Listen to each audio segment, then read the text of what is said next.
فرزند زہرا یہ حالات برے ہیں۔ کاشانۂ بصیرت ایک ایسا مکمل یوٹیوب چینل جس پر محروم بصارت کے لیے بالخصوص اور تمام افراد کے لیے بالعموم سینکڑوں کی تعداد میں اسلامی کتب دستیاب ہیں۔ لہذا گزارش ہے کہ آپ اپنی ذمہ داری نبھاتے ہوئے کاشانۂ بصیرت کو سبسکرائب کرنے کے ساتھ ساتھ بیل آئیکن کو پریس کیجیے تاکہ آپ علم کے حصول کے ساتھ ساتھ مذہب اہل بیت کی اشاعت میں بھی اہم کردار ادا کرتے رہیں۔ کاشانۂ بصیرت، کاشانۂ بصیرت، کاشانۂ بصیرت۔ فرزند زہرا یہ حالات برے ہیں۔ السلام علیکم ورحمۃ اللہ وبرکاتہ۔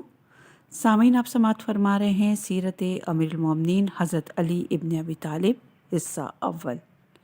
مؤلف ہیں علامہ مفتی جعفر حسین علی اللہ مقامہ۔ آج ہم آپ کے سامنے اس کی 39ویں ریکارڈنگ پیش کر رہے ہیں، صفحہ نمبر 454۔ عنوان ہے معاشی نظام۔ موجودہ دور میں معاشی نظام سرمایہ داری اور اشتراکیت کے گرد گھومتا ہے۔ سرمایہ دارانہ نظام ایک آزاد معاشی نظام ہے جس میں ہر شخص کو کھلی چھٹی ہوتی ہے کہ وہ تمام مذہبی، اخلاقی اور رسمی قیود کو نظر انداز کر کے جس قدر دولت سمیٹ سکتا ہے سمیٹے۔ نہ اس کے جمع کرنے میں کوئی اخلاقی روک ہے، نہ سماجی بندش۔ اس نظام میں اجتماعی مفاد پر شخصی مفاد کو اولیت حاصل ہوتی ہے اور سرمایہ دار کی نظر ذاتی منافعت اور جلب زر پر مرکوز رہتی ہے۔ یہ ہوس اس حد تک بڑھ جاتی ہے کہ سرمایہ دار مفاد عامہ کو کچل کر اور دوسروں کے مفاد کو ٹھکرا کر خود غرضی اور مفاد پرستی کی راہ اختیار کر لیتا اور دولت کی جمع آوری ہی کو اپنا مطمع نظر بنا لیتا ہے۔ نہ کسی پر ظلم ڈھانے سے اس کا ہاتھ رکتا ہے اور نہ کسی کا خون چوسنے سے اس کا دل پسیجتا ہے۔ ان سرمایہ داروں کی بے راروی اور ناانصافی کے نتیجے میں محنت کش طبقہ کے دلوں میں نفرت کے جذبات کا پیدا ہونا ناگزیر ہوتا ہے، کیونکہ مزدور یہ سمجھتا ہے کہ وہ سرمایہ جو نفع کی صورت میں بچ بچا کر سرمایہ دار کی جیب میں پہنچ جاتا ہے وہ اس کی محنت کا ثمرہ ہے، اور سرمایہ دار یہ سمجھتا ہے کہ اس کی سوجھ بوجھ اور سرمایہ کاری کا کرشمہ ہے، اور مزدور اس کی مشینری کا ایک پرزہ ہے جسے ناکارہ یا زنگ آلود ہونے کی صورت میں الگ کیا جا سکتا ہے۔ اس معاشی استحصال اور طبقاتی اختلاف کے مفاسد کا رد عمل اشتراکیت کی صورت میں ظاہر ہوا۔ اشتراکیت کا مقصد انفرادی ملکیت کو ختم کر کے افراد معاشرے میں دولت کی مساوی تقسیم ہے۔ ان اشتراکیت پسندوں کے نزدیک ملکیت کو ختم کیے بغیر معاشی ناہمواریاں اور ان سے پیدا ہونے والی خرابیوں کا ازالہ نہیں ہو سکتا۔ اشتراکیت کا نظریہ دور حاضر یا گزشتہ صدی کی پیداوار نہیں ہے، بلکہ 400 قاف میم یعنی قبل مسیح افلاطون نے یونان میں معیشیت کی اونچ نیچ اور حکومت کے غلط رویے سے متاثر ہو کر اس کی بنیاد رکھی، اور 3 صدی عیسوی میں قباد کے دور حکومت میں مزدک نامی ایک شخص نے دولت اور عورت کو مشترکہ سرمایہ قرار دے کر اشتراکیت کے اصولوں کی پرچار کی، اور اس کے متابعین نے عملاً قبول بھی کر لیا، مگر ایک محدود حلقہ کے اندر ہی اس پر عمل درآمد ہو سکا اور کچھ عرصے بعد خود ہی اپنی موت مر گئی۔ یہ روایت پھر 19ویں صدی کے اوائل میں اس کی صدائے بازگشت سنی گئی اور کچھ لوگوں نے اسے رائج کرنے کے لیے ہاتھ پیر مارے، مگر ان کی کوششیں رائیگاں گئیں اور اسے عملی جامہ پہنانے میں کامیاب نہ ہو سکے۔ آخر 1847 عیسوی میں ایک جرمنی نژاد یہودی کارل مارکس نے نظریہ اقتصاد کے عنوان سے اس کے اصول و ضوابط منضبط کیے اور اسے معاشیتی اور معاشرتی خرابیوں کا واحد حل بتایا۔ یہ دور وہ تھا کہ روس ایک طرف دولت کی ریل پیل میں کھیل رہا تھا اور متعمل طبقہ سرمایہ کے ذریعے سرمایہ کھینچ رہا تھا، اور دوسری طرف بے روزگاری اور معاشی بدحالی کی وجہ سے عام بے چینی پھیلی ہوئی تھی۔ عوام کی اکثریت کسانوں پر مشتمل تھی اور صنعت کے بروئے کار آنے سے مزدوروں کا ایک طبقہ بھی پیدا ہو چکا تھا۔ کسان جاگیرداروں کے رحم و کرم پہ تھے اور مزدور صنعت کاروں کے محتاج اور دست نگر تھے۔ صنعت کاروں اور جاگیرداروں کی بالادستی اور معیشت کی ناہمواری نے مزدوروں کو ہڑتالوں پر اور کسانوں کو ہنگاموں پر ابھارا۔ آخر سرمایہ داروں کے خلاف نفرت کے جذبات ابھر آئے اور اشتراکیت کے لیے راہ ہموار ہو گئی۔ چنانچہ مارکس کے مرنے کے بعد 1917 عیسوی میں لینن نے اسے عملی طور پر نافذ کرنے کے لیے اٹھ کھڑا ہوا اور روسی نوجوانوں کو مساوی تقسیم کے پرکشش نعرے سے اپنے گرد جمع کر لیا اور مخالف آوازوں کو تشدد اور سختی سے دبا دیا۔ آخر اشتراکیت کی بنیادوں پر نظام نو کے قائم کرنے میں کامیاب ہو گیا۔ اس سے کچھ اور ملک بھی متاثر ہوئے اور اسے جزوی فرق کے ساتھ قبول کر لیا۔ نظام سرمایہ داری ہو یا اشتراکی، دونوں کا دائرہ فکر صرف دنیاوی معاش اور اقتصادی نشو و نما ہے۔ نہ ان میں مذہبی اور اخلاقی قدروں کا وجود ہے اور نہ مادے کے ماورا اختیار سے لگاؤ۔ ان دونوں میں فرق یہ ہے کہ نظام سرمایہ داری میں معاشی آزادی اور ذاتی ملکیت کا حق ہوتا ہے مگر معاشی تحفظ کی ضمانت نہیں ہوتی، اور اشتراکی نظام میں معاشی تحفظ حاصل ہو جاتا ہے مگر ذاتی حق ملکیت نہیں ہوتا۔ اس کا نظریہ معیشت پر جو فطرت سے ہم آہنگ اور تمام معاشی مشکلات کا واحد حل ہے، ان دونوں نظریوں سے مختلف ہے۔ یہ نظام نہ تجربات کا مرہون منت ہے اور نہ اقتصادی ماہروں کی ذہنی کاوشوں کا نتیجہ ہے، بلکہ رب العالمین کا تجویز کردہ اور پیغمبر اسلام کا پیش کردہ۔ اس نظام کی اساسی شخصی یا گروہی مفاد کے بجائے عمومی مفاد پر ہے، کیونکہ اللہ کسی خاص فریاد یا خاص گروہ کا رب نہیں ہے، بلکہ وہ ہمارا بھی رب ہے اور تمہارا بھی رب ہے، اور اس کی ربوبیت کا سایہ سب پر یکساں ہے۔ اس لیے اس کے قائم کردہ نظام میں اجتماعی مفاد ہی ملحوظ ہوگا اور شخصی یا گروہی مفاد کا شائبہ تک نہیں ہو سکتا۔ اسلامی نقطہ نظر سے حقیقی مالک صرف اللہ ہی ہے اور ہر چھوٹی سے چھوٹی اور بڑی سے بڑی چیز اس کی ملکیت میں داخل ہے۔ چنانچہ اس نے مال کی نسبت اپنی ذات کی طرف دیتے ہوئے فرمایا، خدا کے مال میں سے جو اس نے تمہیں دیا ہے ان کو بھی دو۔ اللہ کے مال میں بنیادی طور پر تمام انسانوں کو یکساں حق تصرف حاصل ہے اور اس سے فائدہ اٹھانے میں یکساں مجاز ہیں، کیونکہ تمام چیزیں جو زمین سے نکلتی ہیں یا زمین سے پیدا ہوتی ہیں یا دنیا میں پائی جاتی ہیں، سب کے سب بنی نوع انسان کے نفع رسانی کے لیے پیدا کی گئی ہیں۔ چنانچہ ارشاد الہی ہے، وہی وہ ذات ہے جس نے زمین کی تمام چیزوں کو تمہارے نفع کے لیے پیدا کیا ہے۔ البتہ جو شخص جائز طریقوں سے ان اموال میں سے یا کم یا زیادہ مال حاصل کر لیتا ہے، خواہ محنت و مشقت سے حاصل کیا ہو یا جیسے تجارت، زراعت اور کار و کسب سے وغیرہ سے، یا بغیر محنت کے اس کی طرف منتقل ہوا ہو جیسے ہبہ، وصیت اور میراث کے ذریعے سے، وہ اسی سے مختص ہو جاتا ہے۔ لیکن فرد اور معاشرے میں توازن برقرار رکھنے کے لیے اس مال میں معاشرے کا بھی ایک حصہ مقرر کر دیا گیا ہے تاکہ فرد جماعت سے اور جماعت فرد سے وابستہ رہے اور باہمی اخوت کا رشتہ ٹوٹنے نہ پائے۔ اسلام نہ اس حد تک سرمایہ داری کا حامی ہے کہ کچھ لوگوں کو دولت پر اجارہ داری دے دے اور دوسروں کو ان کے رحم و کرم پر زندگی بسر کرنے پر مجبور کر دے، اور نہ اس حد تک مخالف ہے کہ اپنی پیدا کردہ املاک پر حق ملکیت نہ دے، بلکہ افراط و تفریط سے ہٹ کر اعتدال اور حقیقت پسندی پر نظام معیشت قائم کیا گیا ہے۔ اس نظام میں نہ بے قید سرمایہ داری ہے، نہ مذہبی اور اخلاقی قیود سے آزاد ہوتی ہے، اور نہ اشتراکیت ہے جو انسان کے جائز حق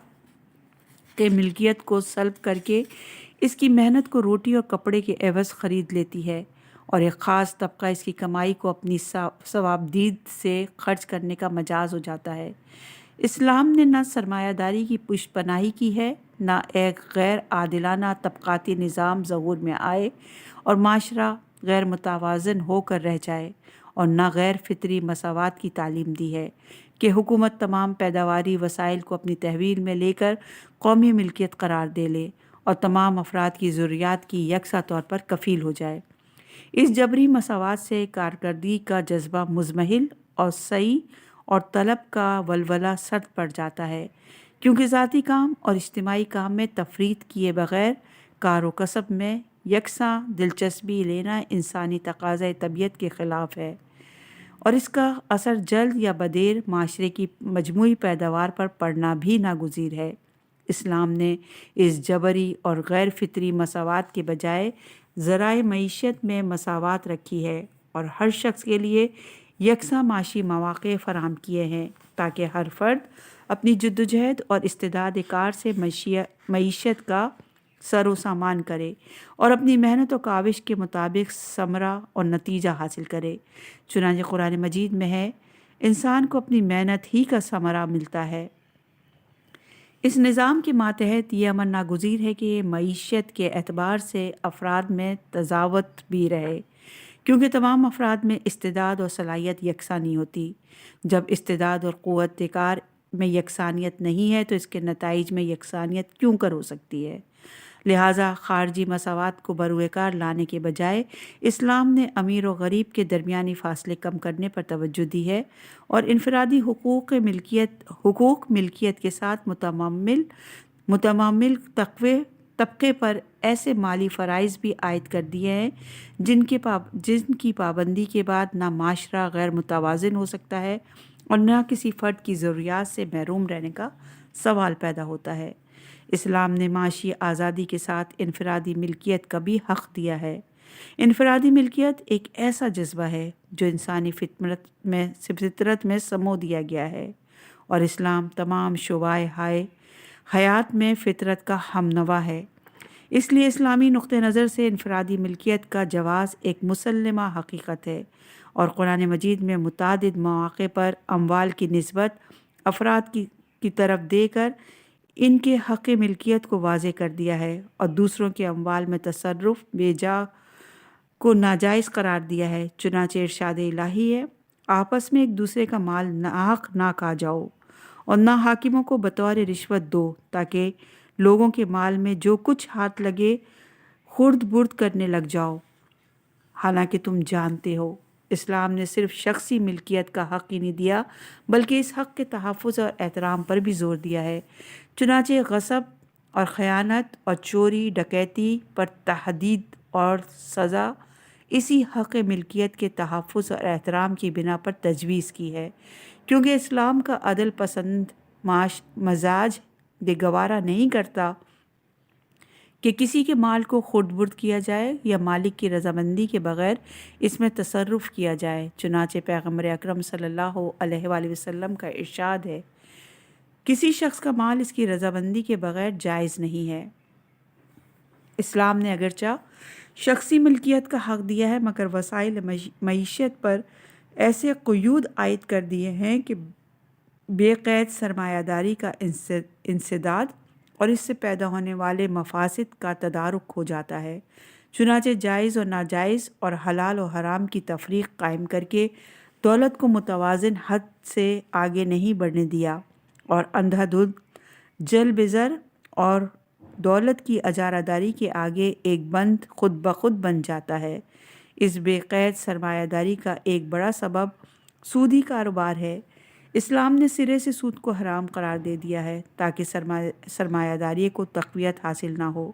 چنانچہ قرآن مجید کا واضح اعلان ہے کہ اللہ نے خرید و فروخت کو حلال اور سود کو حرام قرار دیا ہے۔ اسی طرح جوا، لاٹری، سٹہ اور اس قبیل کی دوسری چیزوں کو حرام کیا ہے، کیونکہ جوئے اور لاٹری میں دوسرے کا مال بغیر معاوضے کے ہتھیا لیا جاتا ہے، جس سے ہارنے والے کے دل میں جیتنے والے کی طرف سے کدورت پیدا ہو جاتی ہے، اور بعض اوقات فتنہ و فساد کو دعوت دے کر امن آمنہ پر اثر انداز ہوتی ہے، اور سٹے میں خرید کیا ہوا مال موجود ہی نہیں ہوتا، بلکہ ایک غیر موجود چیز کے مقابلے میں صرف بازار کے اتار چڑھاؤ سے فائدہ اٹھایا جاتا ہے۔ قرآن مجید میں ان چیزوں کو عمل شیطان سے تعبیر کیا گیا ہے۔ شراب، جوا، بت اور پاسا بڑے ناپاک شیطانی کام ہیں، لہٰذا ان سے بچے رہو تاکہ تم فلاح پاؤ۔ جو ہی ان چیزوں سے بھی اکتساب زر حرام قرار دیا ہے، جس کا مقصد لہو لعب ہو، جیسے آلات لہو لعب، قمار وغیرہ، یا جن کی غرض و غایت امر ناجائز ہو، جیسے صنم تراشی اور صلیب سازی وغیرہ۔ ان چیزوں کا بنانا، بیچنا، خریدنا اور ان کے ذریعے نفع کمانا حرام ہے۔ پیغمبر اکرم کا ارشاد ہے، جب اللہ کسی چیز کو حرام کرتا ہے تو اس کے معاوضے میں حاصل ہونے والا مال بھی حرام کر دیتا ہے، بلکہ ان ممنوع چیزوں کے لیے خام مال کی فروخت بھی ممنوع ہے۔ چنانچہ صلیب، بت اور آلات لہو میں بنانے کے لیے لکڑی وغیرہ کی اور شراب کشید کرنے کے لیے انگور کی فروخت بھی ممنوع ہے، اور ان چیزوں کی فروخت کے لیے جگہ کرائے پر دینا بھی ناجائز ہے۔ چنانچہ امام جعفر صادق علیہ السلام سے پوچھا گیا کہ ایک شخص نے اپنا مکان کرائے پر دینا ہے اور وہاں شراب فروخت ہوتی ہے، فرمایا وہ رقم جو کرائے کی صورت میں حاصل ہوتی ہے وہ حرام ہے۔ اسی طرح نفع اندوزی کے غلط اور ناروا طریقوں سے منع کیا ہے، جیسے ناپ تول میں کمی کرنا۔ قرآن مجید میں ارشاد باری تعالیٰ ہے، ناپ تول میں کمی کرنے والوں کے لیے بڑی تباہی ہے، یا چیزوں کی مقدار بڑھانے کے لیے ان میں ملاوٹ کرنا۔ حضرت صلی اللہ علیہ وآلہ وسلم کا ارشاد ہے، جو شخص کسی مسلمان سے خرید و فروخت کے موقع پر کسی چیز میں آمیزش کرے اور وہ ہم میں سے نہیں ہے، بلکہ قیامت کے دن یہود کے ساتھ محشور ہوگا، یا ضرورت زندگی کی مخصوص چیزوں کی گرانی کی امید پر روکے رکھنا۔ پیغمبر اکرم کا ارشاد ہے، نفع کی غرض سے ضروری چیزوں کو روک لینے والا ملعون ہے۔ معاشی نظام کی اصلاح میں میانہ روی کو بھی بڑا دخل ہے، کیونکہ اکثر معاشی پریشانیاں مصارف کو نقطۂ اعتدال پر نہ رکھنے کی وجہ سے پیدا ہوتی ہیں۔ اگر اس امر کا لحاظ رکھا جائے کہ خرچ آمدنی سے بڑھنے نہ پائے تو ذہنی اور معاشی الجھنوں سے چھٹکارا پایا جا سکتا ہے۔ اسلام نے اسی متوازن طرز عمل پر زور دیا ہے کہ ضرورت کے موقع پر نہ جز رسی سے کام لیا جائے اور نہ ضرورت سے زیادہ بے محل خرچ کیا جائے۔ چنانچہ قرآن مجید میں ارشاد ہوتا ہے، وہ لوگ جب خرچ کرتے ہیں تو نہ فضول خرچی کرتے ہیں اور نہ بخل سے کام لیتے ہیں، بلکہ ان دونوں کے بیچوں بیچ اعتدال کی راہ پر چلتے ہیں۔ ضرورت کے موقع پر ضرورت سے زائد صرف کرنا اسراف اور بلا ضرورت صرف کرنا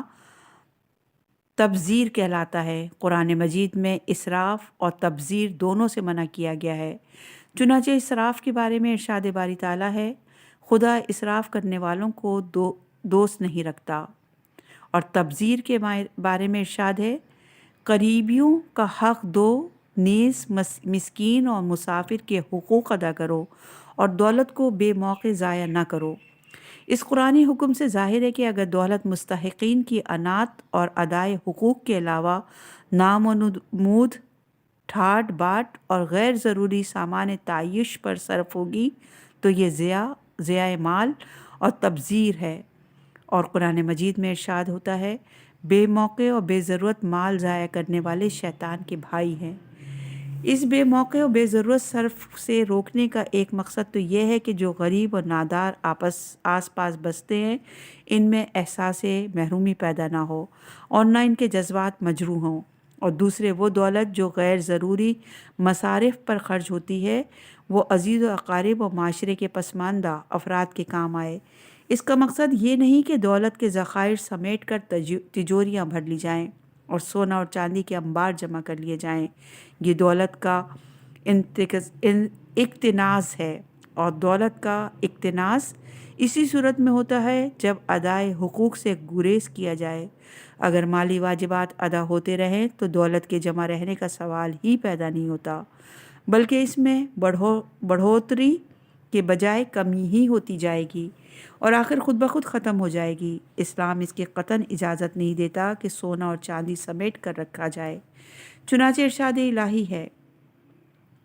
وہ لوگ جو سونا اور چاندی جمع کرتے رہتے ہیں اور اسے اللہ کی راہ میں خرچ نہیں کرتے، ان کو دردناک عذاب کی خوشخبری سنا دو۔ اسی اقتناز سے دولت کے سدباب کے لیے اسلام نے سونا چاندی کے برتن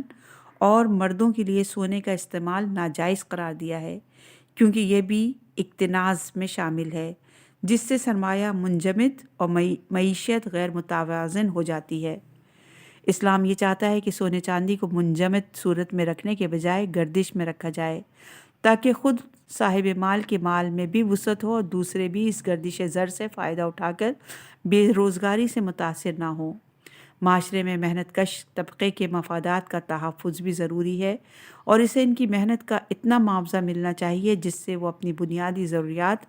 بأحسن وجوہ پوری کر سکیں، کیونکہ اس کی محنت و کارکردگی سے پیداواری وسائل بروئے کار لائے جا سکتے ہیں اور انفرادی اور اجتماعی ضروریات پوری کی جا سکتی ہیں۔ اسلام نے اگرچہ اجرت کی حد بندی نہیں کی اور نہ حد بندی ہو سکتی ہے، کیونکہ کام کی نوعیت اور کارکردگی کی رفتار یکساں نہیں ہوتی، مگر مالک اور مزدور کو حقوق و فرائض کی زنجیروں میں اس طرح جگڑ دیا ہے کہ مزدور بغیر کام کی اجرت کا حقدار نہیں اور مالک کے لیے اجرت میں تاخیر تک روا نہیں ہے۔ حضرت صلی اللہ علیہ وآلہ وسلم کا ارشاد ہے، مزدور کو اس کی مزدوری پسینہ خشک ہونے سے پہلے دے دو۔ جہاں بھی مالک و مزدور اور اجیر اور مستاجر میں تصادم کی صورت پیدا ہوتی ہے، وہ اسلام کے اسی حکم کی خلاف ورزی کا نتیجہ ہے۔ اگر مالک مزدور کے کام کے مطابق اجرت دے اور مزدور اجرت کے مطابق کام کرے اور دونوں ایک دوسرے کا مفاد پیش نظر رکھیں تو نہ باہمی کشمکش کی صورت پیدا ہو اور نہ ایک طرف سے ہڑتال اور دوسری طرف سے تالہ بندی کی نوبت آئے۔ اسلام نے غریب اور پسماندہ طبقے کو جو ذرائع معیشت سے محروم یا کار و کسب کے قابل نہیں ہوتا، قسمہ پرسی کی حالت میں نہیں چھوڑا، بلکہ دولت مندوں کے اموال میں زکوٰۃ کی صورت میں ایک حصہ اس کے لیے مخصوص کر دیا تاکہ کوئی فرد ضروریات زندگی سے محروم نہ رہے، اور جن افراد کو پیغمبر سے نسبی اتصال کی بنا پر بلندی و برتری حاصل ہے، ان کے لیے زکوٰۃ کی بجائے خمس میں حصہ قرار دیا ہے۔ اس کے علاوہ عام صدقات و خیرات سے بھی محتاجوں کی خبرگیری کی پرزور ہدایت کی ہے تاکہ معاشرے میں کوئی بھوکا نہ رہ جائے۔ پیغمبر اسلام کا ارشاد ہے، تمام مخلوق اللہ کے عیال میں داخل ہے اور اللہ کو وہی زیادہ محبوب ہے جو اس کے عیال کے لیے زیادہ نفع رسا ہو۔ ان مالی واجبات اور انفاق فی سبیل اللہ کے بعد بھی کچھ مال جتھا رہ جائے تو اسلام نے وصیت کی ہدایت کی ہے کہ مرنے سے پیشتر اپنے والدین، اقربا اور امور خیر کے لیے ایک حصہ مخصوص کر دیا جائے۔ حصہ ترکے کی 1/3 تک ہو سکتا ہے اور وارثوں کی رضامندی ہو تو اس سے بھی زائد ہو سکتا ہے۔ قرآن مجید میں ہے، تمہیں حکم دیا جاتا ہے کہ جب تم میں سے کسی ایک کو موت نظر آئے تو ماں باپ اور قرابت داروں کے لیے اچھی وصیت کرے، بیشتر یہ کہ وہ کچھ مال چھوڑ جائے۔ اس وصیت کے علاوہ شریعت نے قانون وراثت کا نفاذ کیا تاکہ دولت وارثان بازگشت میں تقسیم ہو جائے اور ایک ہاتھ سے نکل کر متعدد ہاتھوں میں پہنچ جائے۔ چنانچہ قرآن مجید میں ارشاد باری تعالیٰ ہے، مردوں کے لیے حصہ ہے ان چیزوں میں جو ان کے ماں باپ اور قرابت دار چھوڑ جائیں، اور عورتوں کے لیے حصہ ہے ان چیزوں میں جو ان کے ماں باپ اور اقربا چھوڑ جائیں، خواہ ترکہ کم ہو یا زیادہ، ہر شخص کا حصہ مقرر ہے۔ یہ ہے اسلام کا وہ نظام معیشت جس میں نہ سرمایہ داری کی حوصلہ افزائی ہوتی ہے اور نہ سرمایہ سمٹ کر ایک جگہ جمع رہ سکتا ہے۔ اس میں نہ مزدور کی حق تلفی کی گنجائش ہے اور نہ غریب کی غربت کو نظر انداز کرنے کا جواز، بلکہ معاشی جد و جہد کے ساتھ سماجی ذمہ داریوں کو بھی پوری اہمیت دی گئی ہے۔ یہی وہ حکیمانہ نظام ہے جو دنیاوی بہبود کے ساتھ اخروی فلاح کا بھی ضامن ہے، جس میں کسب اور معاش کے ساتھ اخلاقی اقتدار کی پابندی اور تعاون اور ہمدردی اور مروت اور ایثار کو بھی ملحوظ رکھا گیا ہے۔ اس سے معیشتی اور معاشرتی خرابیوں کا ازالہ ہو سکتا ہے اور اسی کے ذریعے معاشی ناہمواریوں کو دور کیا جا سکتا ہے۔ اس نظام کے ہوتے ہوئے کسی دوسرے نظام کے گرد طواف کرنے کی ضرورت نہیں ہے، جبکہ معاشرتی سود، بہبود اور دولت کی عادلانہ تقسیم کے تمام ضابطے اس کے اندر موجود ہیں۔ اسلامی نظام معیشت کا یہ خاکہ اس لیے پیش کیا گیا ہے تاکہ دور امیر المومنین کے معاشی نظام پر نظر کرنے کے بعد یہ فیصلہ کیا جا سکے کہ حضرت نے انہی اصولوں پر معیشت کا نظام قائم کیا جو اسلام کے نظریاتی تقاضوں کے عین مطابق تھا، اگرچہ وہ دور اسلامی نظام معیشت کے نفاذ کے لیے سازگار نہ تھا، کیونکہ سابقہ ملکی فتوحات اور خزانہ عامرہ کے عطیات کی بدولت مسلمانوں کے اندر سرمایہ داری کا رجحان پیدا ہو چکا تھا، اور سرمایہ داروں کا ایک طبقہ بھی موجود تھا جو اسلام کی سادگی اور سادہ معاشرت کو خیر آباد کہہ کر محلاتی زندگی کا خوگر ہو چکا تھا، اور انسان جس زندگی کا خوگر ہو جاتا ہے اس میں تبدیلی آسانی سے گوارا نہیں کرتا، مگر حضرت نے اس طبقے کو خاطر میں لائے بغیر معاشی انقلاب پیدا کرنے اور سرمایہ داروں اور جاگیرداروں کی بساط لپیٹ دینے کا تہیہ کر لیا تاکہ معاشرے کو ان تمام خرابیوں سے پاک و صاف کر دیں جو سرمایہ داری کے نتیجے میں گھر گھر پھیل چکی تھی۔ چنانچہ زمام حکومت ہاتھوں میں لیتے ہی سابقہ حکومت کی عطا کردہ جاگیروں کو واپس لینے کا حکم دیا اور فرمایا، خدا کی قسم اگر مجھے ایسا مال بھی کہیں نظر آتا جو عورتوں کے مہر اور کنیزوں کی خریداری پر صرف کیا جا چکا ہوتا تو اسے بھی واپس پلٹا لیتا۔ چنانچہ حضرت عثمان کے ہاتھ سے تلواریں، زرائیں اور صدقے کے اونٹ اپنی تحویل میں لے لیے اور اعلان عام کیا کہ جس کے پاس حضرت عثمان کا دیا ہوا مال ہو وہ بیت المال میں جمع کر دے۔ اس اعلان سے امویوں اور سرمایہ داروں میں کھلبلی مچ گئی، اور ولید ابن عقبہ نے حضرت کی خدمت میں حاضر ہو کر کہا کہ ہم آپ کی بیعت کیے لیتے ہیں، بشرطے کہ وہ مال جو حضرت عثمان کی داد و دہش کے نتیجے میں ہمیں ملا ہے وہ ہم سے چھینا نہ جائے۔ حضرت نے فرمایا، میں اس مال کو چھوڑ دوں جو تم لوگوں نے ہتھیا لیا ہے تو یہ میرے بس کی بات نہیں ہے کہ میں اللہ کے اس حق سے دستبردار ہو جاؤں جو تمہارے اور تمہارے علاوہ دوسروں کے ذمے ہے۔ یہ روایت شرائع ابن ابی الحدید جلد نمبر 2 صفحہ نمبر 172 پر موجود ہے۔ امیر المومنین نظام معیشت کو صحیح خطوط پر چلانے کے لیے ضروری سمجھتے تھے کہ حاکم اور رعایا ایک سطح پر ہوں۔ چنانچہ حضرت کا ارشاد ہے، خدا نے ائمہ حق پر یہ فرض عائد کیا کہ وہ اپنے کو مفلس اور نادار لوگوں کی سطح پر رکھیں تاکہ مفلوق الحال اپنے فقر کی وجہ سے پیچ و تاب نہ کھائیں۔ آپ نے اپنا پورا دور اقتدار اسی نہج پر گزارا اور رہنے سہنے اور کھانے پینے کا معیار وہی رکھا جو ایک غریب اور نادار کا ہو سکتا ہے، نہ اس سے بہتر کھانا پسند کیا اور نہ اس سے اچھا لباس پہننا گوارا کیا۔ حضرت خود فرماتے ہیں، کیا میں شکم سیر ہو کر پڑا رہا کروں در حالانکہ میرے گرد و پیش بھوکے پیٹ اور پیاسے جگر تڑپتے ہوں، یا میں ویسا ہو جاؤں جیسا کسی شاعر نے کہا ہے، تمہاری یہ بیماری کیا کم ہے کہ تم پیٹ بھر کر لمبی تان لو اور تمہارے گرد کچھ ایسے جگر ہوں جو سوکھے چمڑے کو ترس رہے ہوں۔ امیر المومنین علیہ السلام نظام معیشت کو عدل کی بنیادوں پر استوار کر کے طبقاتی تفریق کی راہ روکنا چاہتے تھے تاکہ معاشی اعتبار سے توازن اور اعتدال کار فرما ہو اور معاشرہ غربت اور عمارات کے لحاظ سے دو طبقوں میں اس طرح نہ بٹ جائے کہ ایک طرف فلک بوس عمارتیں ہوں، دوسری طرف شکستہ جھوپڑے، ایک طرف فاخرہ ملبوسات ہوں، دوسری طرف پھٹے پرانے چیتڑے، ایک طرف عمرہ کے کتے بھی ضرورت سے زیادہ شکم سیر ہوں اور دوسری طرف فاقوں سے دم توڑتے ہوئے انسان، ایک طرف ملکی سرمایہ بے دریغ لٹ رہا ہو اور دوسری طرف پیغمبر کا ایک عظیم صحابی صحرائے ربضہ میں دوا اور غذا کے بغیر کسی بے کسی کی موت مر رہا ہو۔ یہ نتیجہ ہوا کرتا ہے دولت کی جمع آوری اور غریبوں کی حق تلفی کا، جیسا کہ حضرت نے فرمایا، خداوند عالم نے دولت مندوں کے مال میں فقیروں کی روزی کا حصہ رکھا ہے۔ اگر کوئی فقیر بھوکا رہتا ہے تو اس لیے کہ دولت مند نے دولت کو سمیٹ لیا ہے اور اللہ تعالیٰ اس سے اس کا مواخذہ کرے گا۔ یہ خطبہ نہج البلاغہ کے خطبے سے ہم نے ایک اختصار پیش کیا۔ حضرت اس ناہموار معیشت کے بجائے نظام معیشت اس نہج پر قائم کرنا چاہتے تھے کہ ہر فرد کی ضروریات پوری ہوں اور کوئی شخص خواہ کسی گوشے میں پڑا ہو لوازم حیات سے محروم نہ رہے۔ پیداواری وسائل اور معیشت کے جملہ شعبوں میں سب کے حقوق مساوی ہوں اور سب کو سعی و کاوش اور کار و کسب کے یکساں مواقع مہیا ہوں۔ یہی اسلام نظریہ مساوات ہے جو نفاذ پذیر ہونے کی صلاحیت بھی رکھتا ہے اور تقاضۂ عدل کے مطابق بھی ہے، اور مساوات معنی کے دولت سب کو برابر برابر ملے اور افراد میں معاشی اعتبار سے اونچ نیچ نہ ہو،